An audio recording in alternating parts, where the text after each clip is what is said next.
ರಾಜ್ಯಾಧ್ಯಕ್ಷರು ಹಿರಿಯ ಮುಖಂಡರಾದ ಕೋಡಿಹಳ್ಳಿ ಚಂದ್ರಶೇಖರ್ ಹಾಗೂ ನಮ್ಮ ನೆಚ್ಚಿನ ಅತ್ಯಂತ ಆತ್ಮೀಯರು ಪ್ರಗತಿಪರರಾದಂತಹ ಆನಂದ ಗುರೂಜಿ ಅವರೇ, ಇನ್ನು ಅನೇಕ ಹಿರಿಯ ಮುಖಂಡರೇ, ನಾನು ಡಾಕ್ಟರ್ ಎನ್ ಮೂರ್ತಿ ಅಂತ ದಲಿತ ಸಂಘರ್ಷ ಸಮಿತಿಯ ರಾಜ್ಯಾಧ್ಯಕ್ಷ, ರಿಪಬ್ಲಿಕನ್ ಪಾರ್ಟಿ ಆಫ್ ಇಂಡಿಯಾದ ರಾಷ್ಟ್ರೀಯ ಅಧ್ಯಕ್ಷ.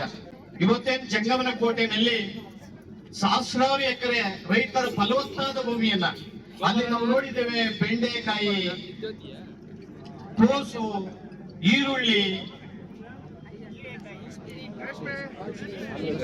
ಆಲೂಗೆಡ್ಡೆ, ಅನೇಕ ತರಕಾರಿಗಳನ್ನ ಬೆಳೆಗಳನ್ನ ಅತ್ಯಂತ ಉತ್ಕೃಷ್ಟವಾದ ತರಕಾರಿಯನ್ನ ಬೆಳೆಯುವಂತಹ ಭೂಮಿ.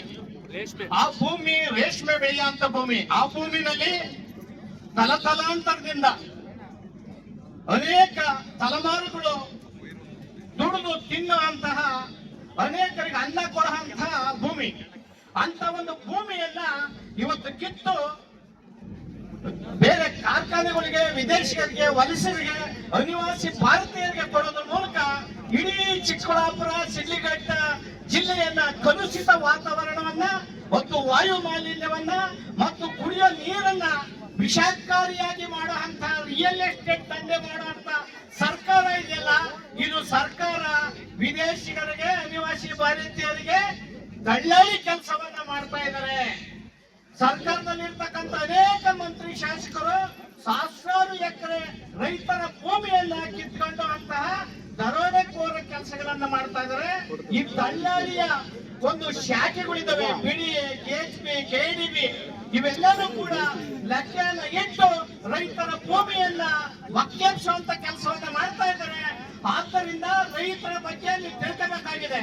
ಈ ದೇಶದ ಯೋಧರಿಗೆ ಅನ್ನ ಕೊಡುವಂತಹ ರೈತರು, ಇಲ್ಲಿನ ರಕ್ಷಣೆ ಕೊಡುವಂತ ಪೊಲೀಸರಿಗೆ ಅನ್ನ ಕೊಡುವಂತ ರೈತರು, ಎಲ್ಲ ರಾಜಕಾರಣಿಗಳಿಗೆ, ಮಕ್ಕಳಿಗೆ, ಪ್ರತಿ ಪಶು ಪಕ್ಷಿ ಪ್ರಾಣಿ ಪ್ರತಿಯೊಂದು ಜೀವರಾಶಿಗಳು ಕೂಡ ಅನ್ನ ಕೊಡುವಂತ ರೈತನನ್ನ ಹೊಟ್ಟೆ ಉಳಿಸಿದ್ರೆ, ಅವನು ಹಸುದು ಬದುಕುವಂತ ಕೆಲಸವನ್ನ ಮಾಡಿದ್ರೆ ನೀವು ಪಶ್ಚಿಮಾಗ್ತೀನಿ, ಉತ್ತರ ಆಗಲ್ಲ ಅನ್ನೋ ಮಾತನ್ನ ಸಂದರ್ಭದಲ್ಲಿ ಹೇಳಕ್ಕೆ ಇಷ್ಟಪಡ್ತೀನಿ. ಡಿ.ಕೆ. ಶಿವಕುಮಾರ್ ಅವರು ಮುಖ್ಯಮಂತ್ರಿ ಆಗಿದ್ದಾರೆ, ಸಂತೋಷ. ಹಿಂದುಳಿದ ಜಾತಿಯಲ್ಲಿ ಯುವ ನಾಯಕ, ನಾವು ಒಪ್ಕೊಂತೇವೆ. ಆದ್ರೆ ರೈತರ ಭೂಮಿಯನ್ನ ಉಳಿಸ್ಬೇಕು. ರೈತರ 1 ಇಂಚು ಭೂಮಿಯನ್ನ ನೀವು ಪಡ್ಕೊಂಡ್ರೆ ನಾವು ಪ್ರಾಣವನ್ನ ಕೊಡ್ತೇವೆ. ಅದಕ್ಕೋಸ್ಕರ ಎಂತಹ ತ್ಯಾಗ ಬಲಿದಾನಕ್ಕೂ ಸಿದ್ಧರಾಗಿರ್ತೇವೆ, ಭದ್ರಾಗಿರ್ತೇವೆ ಅನ್ನೋ ಮಾತನ್ನ ಈ ಮೂಲಕ ಹೇಳ್ತೇವೆ. ನೀವು ನಿಮ್ಮ ಸರ್ಕಾರದ ಬಂದೂಕುಗಳು, ತುಪಾಕಿಗಳು ನಮ್ಮನ್ನು ಏನು ಮಾಡಕ್ಕಾಗಲ್ಲ.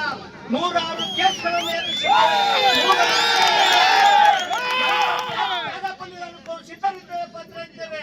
ಇಲ್ಲಿರ್ತಕ್ಕಂಥ ಅನೇಕ ಪೊಲೀಸ್ ಅಧಿಕಾರಿಗಳು ಒಳ್ಳೆದಿದ್ದಾರೆ. ನೀವು ಅರ್ಥ ಮಾಡ್ಕೊಳ್ಳಿ. ರೈತರಿಗೂ ಸರ್ಕಾರಕ್ಕೂ ಒಳ್ಳೆ ಸೇತುವೆಯನ್ನ ಕಟ್ಟಿ, ಆದ್ರೆ ಬಿಸಿಲಲ್ಲಿ ಕೂರಿಸಿ, ರೈತರು ಬಿಸಿಲಲ್ಲಿ ಮಳೆಯಲ್ಲಿ ಗೈದಿರುವಂತಹ ದೇಹಗಳು, ಅವರ ದೇಹದ ರಕ್ತದ ರುಚಿಗಳನ್ನ ನೀವನ್ನ ನೋಡ್ತಾ ಇದ್ರೆ ನಿಮ್ಮ ರಕ್ತದ ರುಚಿಯನ್ನು ನಾವು ನೋಡ್ಬೇಕಾಗ್ತದೆ. ಉಳಿಯಕ್ಕಾಗಲ್ಲ.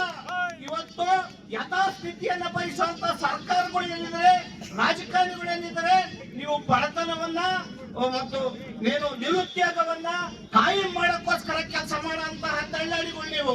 ಆದ್ದರಿಂದ ರೈತರ ಸವಾಲ್ಸಿ ಬರಬೇಡಿ. ರೈತರು ಏನೇನು ಡಾಕ್ಟ್ರು, ಟಿಲ್ಲರು, ಬೆಳೆ ಸಾಲಗಳನ್ನ ಪಡೆದಿದ್ದಾರೆ, ಎಲ್ಲಾ ಸಾಲಗಳನ್ನ ನೀವು ಮನ್ನಾ ಮಾಡೋ ಮೂಲಕ ನೀವು ನಿಮ್ಮ ಅಧಿಕಾರವನ್ನ ರೈತರ ಪರವಾಗಿದೆ ಅಂತ ತೋರಿಸಬೇಕಾಗಿದೆ. ರೈತರನ್ನ ಇವತ್ತು ಆತ್ಮಹತ್ಯೆ ಮಾಡ್ಕೊಂತ ಇದ್ದಾರೆ ರೈತರು. ಈ ಆತ್ಮಹತ್ಯೆ ಮಾಡ್ಕೊಂಡ್ರು ಕೂಡ ಬೆಳಕಿಗೆ ಬರ್ತಾ ಇಲ್ಲ. ರೈತರು ಆತ್ಮಹತ್ಯೆ ಮಾಡ್ಕೊಳ್ಳಂತ ಸಂದರ್ಭಗಳು ಬಂದ್ರೆ ಮುಂದಿನ ದಿನಗಳಲ್ಲಿ ಸೊರಗಲ್ಲ. ನಾವು ಉಗ್ರ ಹೋರಾಟಗಳನ್ನ ಮಾಡ್ಬೇಕಂತ ಎಚ್ಚರಿಕೆಯನ್ನು ಕೊಡೋದ್ರ ಮೂಲಕ ಈಗ ನೀವು ಸರ್ಕಾರಕ್ಕೆ ಸರಿಯಾದಂತ ಸುದ್ದಿ ಮುಟ್ಟಿಸ್ತಾ ಹೋದ್ರೆ ಇಲ್ಲೇ ಕೆಟ್ಟ ಪರಿಣಾಮ ಆಗ್ತದೆ. ಸುದೀರ್ಘವಾಗಿ ಹೋರಾಟವನ್ನ ಮಾಡ್ಕೊ ಬಂದಿದ್ದೇವೆ. ಜಂಗಮನಕೋಟೆಯ ರೈತರು ಹೆದರಬೇಕಾಗಿಲ್ಲ. ರೈತರು ನೀವು ಧೈರ್ಯವಾಗಿರ್ಬೇಕಾಗಿದೆ. ಬಿಡದಿಯ ರೈತರು, ಜಂಗಮನಕೋಟೆ ರೈತರು. ಆದ್ರೆ ರೈತರಲ್ಲಿ ಒಗ್ಗಟ್ಟು ಅತಿ ಮುಖ್ಯ. ಇಲ್ಲಿ ಒಗ್ಗಟ್ಟಿನ ಕೊರತೆ ಇದೆ. ರೈತರನ್ನು ಇಬ್ಬಾಗ ಮಾಡುವಂತ ರಾಜಕಾರಣಿಗಳು ರೈತರನ್ನ ಒಡೆಯುವಂತ ಕೆಲಸವನ್ನ ಡಿವೈಡ್ ಅಂಡ್ ರೂಲ್ ಮಾಡ್ತಾ ಇದ್ದಾರೆ. ನಾನು ನಿಮಗೆ ಮನವಿಯನ್ನು ಮಾಡ್ತಾ ಇದ್ದೇನೆ. ರೈತರನ್ನ ಬಿಟ್ಟು ರೈತರ ವಿರುದ್ಧ ಅವ್ರ ಭೂಮಿಯನ್ನ ಕಸ್ಕೊಳ್ಳೋದಕ್ಕೆ ವಿರುದ್ಧವಾಗಿ ಯಾರ್ಯಾರು ನೀವು ಕುತಂತ್ರವನ್ನ ಪಿತೂರಿಯನ್ನು ಮಾಡ್ತಾ ಇದ್ದೀರಿ, ನೀವು ಉತ್ತರ ಆಗಲ್ಲ. ಆದ್ರಿಂದ ರೈತರ ಜೊತೆ ಒಳಗೆ ಕೈ ಜೋಡಿಸ್ಬೇಕಾಗ್ತದೆ, ಹೃದಯವಂತಿಕೆ ಇರ್ಬೇಕಾಗ್ತದೆ. ನಿಮ್ಗೆ ಏನು ಮತವನ್ನ ಪಡೆದಂತಹ ಜನಪ್ರತಿನಿಧಿಗಳು ಇವತ್ತು ರೈತರನ್ನ ಬೀದಿನಲ್ಲಿ ಕೂರಿಸಿ, ರಸ್ತೆನಲ್ಲಿ ಕೂರಿಸಿ, ಅವ್ರ ಅನ್ನ ಕೊಡಂತ ರೈತರಿಗೆ ನೀವು ಕೊಡಂತ ಬೆಲೆನ ಅನ್ನೋ ಮಾತನ್ನ ಈ ಸಂದರ್ಭದಲ್ಲಿ ಹೇಳಕ್ ಇಚ್ಛೆ ಪಡ್ತೀನಿ. ನೀವು ಮತವನ್ನ ಪಡೆಯುವಂತ ಸಂದರ್ಭದಲ್ಲಿ ರೈತರ ಪಾದಗಳಿಗೆ ಎರಗಿ, ರೈತರ ಮತವನ್ನ ದರೋಡೆ ಮಾಡಿ ವಿಧಾನಸೌಧದಲ್ಲಿ ಹೋಗಿ ಕೂತ್ಕೊಂಡು ರಿಯಲ್ ಎಸ್ಟೇಟ್ ದಂಧೆಯನ್ನ ಮಾಡೋದ್ರ ಮೂಲಕ ರೈತರ ಭೂಮಿಗಳನ್ನ ಯಾರ್ಯಾರು ಕಸ್ಕೊಂತ ಇದ್ದೀರಿ ಅವ್ರಿಗೆ ನಾನು ಕಿವಿ ಮಾತನ್ನ ಹೇಳ್ತಾ ಇದ್ರೆ, ಪ್ರತಿ ವರ್ಷ ರೈತರು 16% ರೈತರು ಭೂಮಿಯನ್ನ ಕಳ್ಕೊಂಡು ವಲಸೆ ಹೋಗ್ತಾ ಇದ್ದಾರೆ. ಪಾಪ ರೈತನ ಮೇಲೆ ಎಷ್ಟು ಸಾಲ ಇದೆ ಅನ್ನೋದನ್ನ ಜನರು ಅರ್ಥ ಮಾಡ್ಕೋಬೇಕಾಗಿದೆ. ಇಡೀ ಇಂಡಿಯಾದಲ್ಲಿ 200 ಲಕ್ಷ ಕೋಟಿ ಸಾಲವನ್ನ ವರ್ಷಿದ್ದಾರೆ ಜನದ ಮೇಲೆ. ಈಗ ನೀವು ಆಡಳಿತ ಮಾಡ್ತಾ ಇದ್ದೀರಾ, ಈ ದೇಶವನ್ನು ಹರಾಜಾಗ್ತಾ ಇದ್ದೀರಾ. ಇವತ್ತು ರೈತರ ಭೂಮಿಯನ್ನ ಕಸ್ಕೋಬೇಕು, ಸ್ವಾಧೀನ ಮಾಡ್ಕೋಬೇಕು ಅಂತ ಸಂವಿಧಾನದಲ್ಲಿ ಎಲ್ಲೂ ಅವಕಾಶ ಇಲ್ಲ. ಸಂವಿಧಾನದ ಕಾಲಂ 32ರ ಪ್ರಕಾರ ನ್ಯಾಯಾಲಯಗಳೇ ಸ್ವಾಧೀನ ಪಡಿಸ್ಕೊಂಡ್ರೆ ರಕ್ಷಣೆ ಕೊಡಬೇಕು ಅಂತ ಇದೆ. ಆದ್ರೆ ತಿದ್ದುಪಡಿಗಳನ್ನು ತರೋದ್ರ ಮೂಲಕ ಫಂಡಮೆಂಟಲ್ ರೈಟ್ಸ್ ಅನ್ನ, ಏನು ಭೂಮಿಯ ಮೂಲಭೂತ ಹಕ್ಕನ್ನು ಕೂಡ ತಿದ್ದುಪಡಿ ಮಾಡೋದ್ರ ಮೂಲಕ ಇಡೀ ರೈತರ ಭೂಮಿಗಳನ್ನ ಕಸ್ಕೊಳ್ಳೋದ್ರ ಮೂಲಕ ರೈತರನ್ನ ಬೀದಿಗೆ ಹಾಕ್ತಾ ಇದ್ರ, ರೈತರು ಆತ್ಮಹತ್ಯೆ ಮಾಡ್ಕೊಂತ ಇದ್ದಾರೆ. ಇಡೀ ಇಂಡಿಯಾದಲ್ಲಿ 1 ಲಕ್ಷ ರೈತರು ಒಂದು ವರ್ಷಕ್ಕೆ ಆತ್ಮಹತ್ಯೆ ಮಾಡ್ಕೊಂಡ ವರದಿಯನ್ನು ನೋಡಿದ್ದೇವೆ. ಕರ್ನಾಟಕದಲ್ಲಿ 3,500 ರೈತರ ಆತ್ಮಹತ್ಯೆಗಳನ್ನ ಮಾಡ್ಕೊಂಡಿದ್ದಾರೆ. ಕೂಡಲೇ ಈ ಸ್ವಾಧೀನವನ್ನು ವಾಪಸ್ ಪಡಿಬೇಕು, ಈ ಭೂಮಿಯನ್ನು ವಾಪಸ್ ಕೊಡಬೇಕು, ಎಲ್ಲ ವಿವಾದವನ್ನ ಅಂತ್ಯ ಮಾಡಬೇಕು ಅಂತ ಈ ಮೂಲಕ ನಾನು ಒತ್ತಾಯ ಮಾಡೋದ್ರ ಮೂಲಕ ಈಗಲೇ ಜಿಲ್ಲಾಧಿಕಾರಿಗಳು ಬಂದೋಬಸ್ತಾರೆ. ಅವರು ಸರ್ಕಾರಕ್ಕೆ ಸೇತುವೆಯನ್ನ ಕಟ್ಟೋದ್ರ ಮೂಲಕ ಏನು ಜಗಳಕೋಟೆ ಭೂಮಿಯನ್ನ ಸ್ವಾಧೀನವನ್ನು ಕೈಬಿಡೋದಕ್ಕೆ ಅವರು ತಕ್ಕ ಪರಿಹಾರವನ್ನು ಸೂಚಿಸಬೇಕಂತ ನಾನು ಮನವಿ ಮಾಡ್ಕೊಳ್ಳೋದ್ರ ಮೂಲಕ ಈಗ ಅದನ್ನು ಕುರಿತು ನಮ್ಮ ನಾಯಕರಾದ ಚಂದ್ರಶೇಖರ್ ಜಿ ಅವರು ಮಾತಾಡ್ತಾರೆ. ನಮಗೆ ನಾಗರಿಕ ಹಕ್ಕನ್ನ ಅಡ್ಡಿಪಡಿಸ್ಲಿಕ್ಕೆ,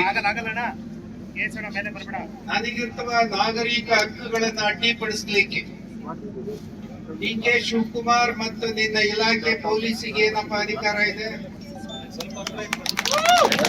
ಅಧಿಕಾರ ಇದೆ. ಆ ಕಾರಣಕ್ಕೆ ನಮ್ಮನ್ನ ಅಡ್ಡಿಪಡಿಸೋದು ಇದು ಸರಿಯಲ್ಲ. ಇಲ್ಲ, ನಾವು ಅಕ್ಷಮ್ಯ ಅಪರಾಧ ಮಾಡಿದೀವಿ ಅಂದ್ರೆ ಜುಡಿಷಿಯಲ್ ಎಥಿಕ್ಸ್, ಇಲ್ಲ ನಮ್ಮನ್ನ ಮುಂದಕ್ಕೆ ಹೋಗ್ಲಿಕ್ಕೆ ಬಿಡಿ. ಈ ಎರಡರೊಳಗೆ ಒಂದು ತೀರ್ಮಾನ ಪೊಲೀಸ್ ಇಲಾಖೆಗೆ ನಾವು ಕೊಡ್ತಾ ಇದೀವಿ. ನೀವು ತಕ್ಷಣವೇ ತೀರ್ಮಾನಕ್ಕೆ ಬರಬೇಕು. ಇಲ್ಲದೆ ಇದ್ರೆ ನಾವು ಒಂದು ಕಂಟಿನ್ಯೂ ಆದ ತೀರ್ಮಾನ ತಗಂತೀವಿ. ಅದಕ್ಕೆ ನಾವು ಜವಾಬ್ದಾರಲ್ಲ, ಇಲಾಖೆ ಜವಾಬ್ದಾರ ಆಗ್ಬೇಕಾಗಿತ್ತಪ್ಪ ಅನ್ನೋ ಕಾಲಕ್ಕೆ ನಿಮ್ಮ ಭೂಮಿಯನ್ನು ನಾವು ಕಸ್ಕೊಳ್ಳೋ ಮಟ್ಟಕ್ಕೆ ಬಂದಾಯಿತು. ಅದಕ್ಕಾಗಿ ರಾಜ್ಯದ ಮೂಲೆ ಮೂಲೆಗಳಿಂದ ಆಗಮಿಸಿರ್ತಕ್ಕಂತಹ ಎಲ್ಲ ರೈತ ಬಾಂಧವರಿಗೆ, ಜೊತೆಗೆ ಈ ಒಂದು ಅದ್ಭುತವಾದಂತಹ ಕಾಯಕಕ್ಕೆ ಕೋಡಿಹಳ್ಳಿ ಚಂದ್ರಶೇಖರ್ ಅವರಾಗ್ಲಿ, ನಮ್ಮ ರಾಮಚಂದ್ರಗೌಡರಾಗ್ಲಿ, ಹಾಗೆ ನಮ್ಮ ಭಕ್ತರಳ್ಳಿ ಬೈರೇಗೌಡರು, ಹೀಗೆ ಇಲ್ಲಿ ನಡೆದಿರ್ತಕ್ಕಂಥ ಸಾಕಷ್ಟು ಜನ ರೈತ ಬಾಂಧವರು, ಉತ್ತರ ಕರ್ನಾಟಕದಿಂದಲೂ ಸಹಿತ ಹರಿದು ಬಂದಿರತಕ್ಕಂಥ ಜನಸಾಗರ ಇಲ್ಲಿ ನೋಡ್ತಾ ಇದ್ದಾರೆ. ಉತ್ತರ ಕರ್ನಾಟಕ, ಬೀದರು, ಗುಲ್ಬರ್ಗ, ರಾಯಚೂರು, ಮೂಲೆ ಮೂಲೆಗಳಿಂದ ಬಂದಿರತಕ್ಕಂಥ ತಾಯಂದಿರಿದ್ದಾರೆ, ಹೆಣ್ಣು ಮಕ್ಕಳಿದ್ದಾರೆ. ಎಷ್ಟೇ ಆದ್ರೂ ರೊಟ್ಟಿ ಬಡಿತಕ್ಕಂಥ ಕೈ, ರೊಟ್ಟಿ ಬಡಿಯುವ ಕೈ, ತನ್ನ ದೇಹದ ತೋಳಬಲವನ್ನು ನಂಬಿ ಬದುಕುವಂತ ರೈತ, ನಿಮ್ಮ ಕಾಯಕವನ್ನು ಮೆಚ್ಚಬೇಕಾಗಿರ್ತಕ್ಕಂಥದ್ದು. ಅದಕ್ಕಾಗಿ ಮಹರ್ಷಿ ಆನಂದ ಗುರೂಜಿಯವರು ಬರಲಿಕ್ಕೆ ಕಾರಣ ಬರೀ ಮಾಧ್ಯಮದಲ್ಲಿ ಕೂತ್ಕೊಂಡು ಜೈ ಜವಾನ್ ಜೈ ಕಿಸಾನ್ ಎಂಬತಕ್ಕಂಥ ಮಂತ್ರ ಅಲ್ಲಲ್ಲ. ಒಬ್ಬ ರೈತರಿಗಾಗ್ಲಿ, ಒಬ್ಬ ಯೋಧನಿಗಾಗ್ಲಿ ಸಮಸ್ಯೆಯಿಂದ ಬಂದಾಗ ಎದುರು ನಿಂತು ಹೋರಾಡಬೇಕಾದ್ದು ನಮ್ಮ ಧರ್ಮ ಇದೆ.